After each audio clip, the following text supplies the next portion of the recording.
Welcome to Burlap Teachers. Enjoy the video. You're beginning with Gmail on a desktop because filters and search operators are fastest there. Open a clear junk message and click the three-dot menu to show filter options.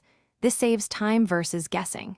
Use the sender address or recurring subject words as your defining token. Once you pick that token, click Filter Messages like these. This first action creates the rule that will catch many unwanted messages, and it ensures you control what gets processed next. Now you'll build precise criteria so legitimate mail doesn't get swept away. Enter the sender or keyword into from or has words.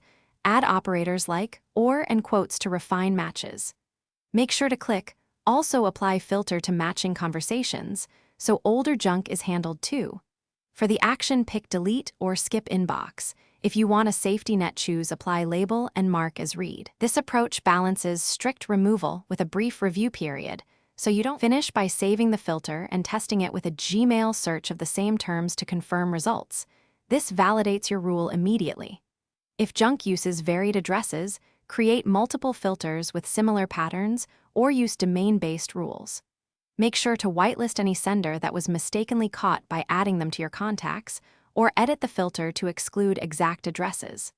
If things go wrong, disable the filter, review matches, and gradually tighten criteria until it reliably removes spam without harming real mail. Thanks for watching. Consider subscribing if this video helped you.